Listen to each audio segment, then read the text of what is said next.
Welcome to Season 2 of the To Health With That podcast, where we break up big health topics into small bites. I'm Amy, and this season I'll share all the tips, tricks, and hacks you need to get healthy with an MTHFR mutation in a step-by-step, week-by-week process. I can't wait.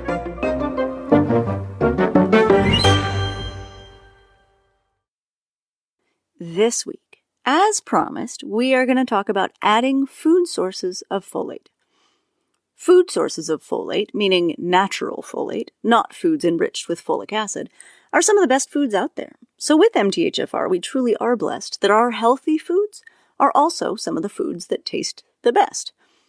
Also, high folate foods are heavily represented in Tex-Mex, so it's yet one more reason to be grateful. The average person should shoot for about 400 micrograms of natural folate daily. For the full nutritional requirements and more information about it, I would recommend you listen to the episode in Season 1 called What to Eat for MTHFR Mutants. It goes into the nutritional requirements. Almost all natural food sources, beans, pulses, some meats, fruit and veg, have natural folate in them. It's easy to come by in a healthy, well-rounded diet. That doesn't mean that everyone gets good amounts, but if you've made any healthy changes to your diet, you're probably in better shape folate-wise than you think you are. So let's talk about the major food sources. Beans, pulses, and legumes are kind of miracle foods, and they're high on the best foods for health list anyway, but if you're an MTHFR mutant, then so much the better. A few bean-related tips. Cooking from dried beans always has more folate in them than getting canned beans. Soaking dried beans before cooking helps to reduce the cooking time because the cooking time can be like hours and hours.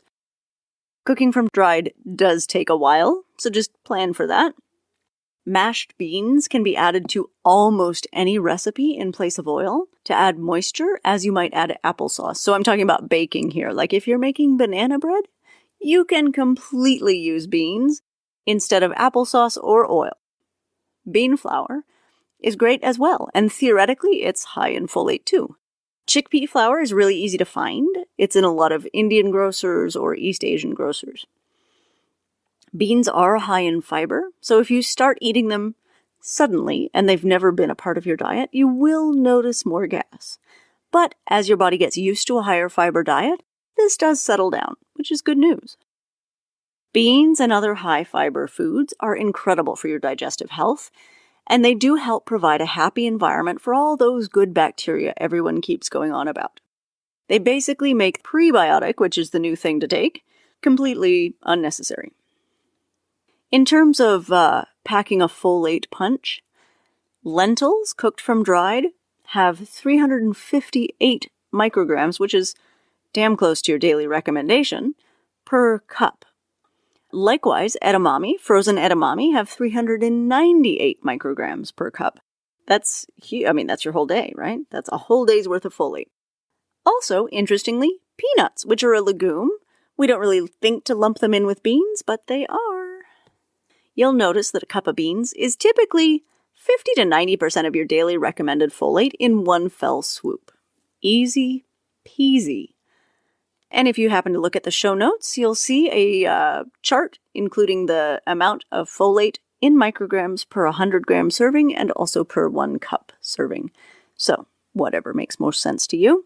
Fruits and vegetables are also rich in folate. There's a number of great sources, and in good news, they're the really good ones, right? Avocados, super high in folate.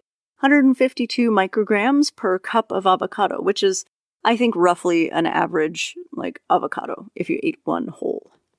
Asparagus, 12 spears, which translates to roughly a cup, is about 264 micrograms. That's great. Spinach, cooked spinach, roughly a cup, 263 micrograms.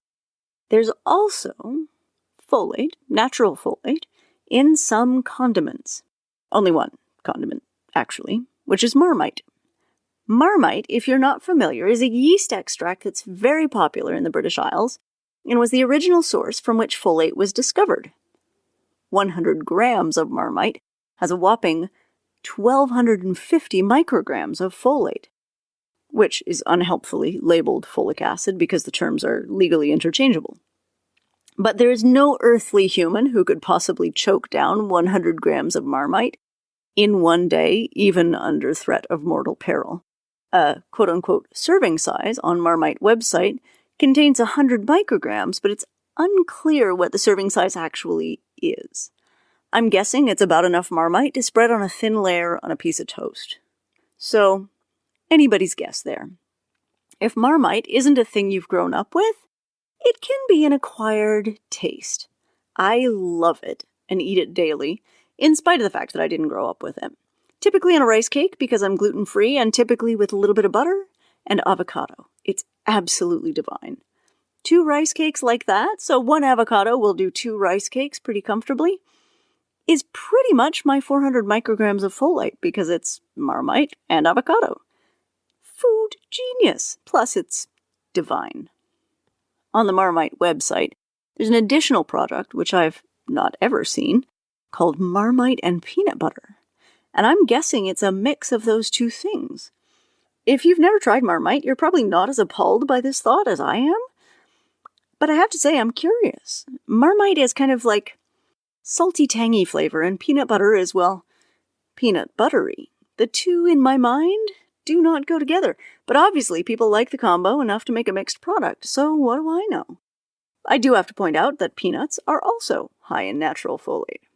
So no matter how you're getting it, even if it's from this peanut butter Marmite unholiness, the goal here is 400 micrograms daily, which is actually easiest to do if you just plan to accommodate some beans, some fruit and veg, and maybe a bit of Marmite to spice things up. Also, if you've never tried Marmite before, do me a favor. Film your reaction the first time you eat it, and join the thousands of other Marmite reactions on YouTube because it's a pretty vivid flavor, and that's just fun to watch. If you do this thing, if you try the Marmite for the first time and film it, let me know, because I want to see the video. Also, if you've ever tried this peanut butter and Marmite business, let me know, because I want to know what it's like. I may actually get bold enough to try mixing peanut butter and Marmite on my own, like just spreading them both on a rice cake and see what happens. I'm not sure. I might. Anyway, thanks for listening. If you're following along, you will have noticed that this week we are adding in food sources of natural folate.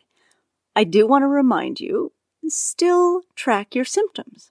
So some MTHFR folks will notice that they have symptoms that occur even when they're trying to ramp up natural sources of folate in their diet, which seems like an entirely benign step. But there are people among us who are truly and genuinely folate intolerant. It's rare, it's not the norm, but it's interesting to see. There are also many people who notice very positive changes just by changing their diet, right?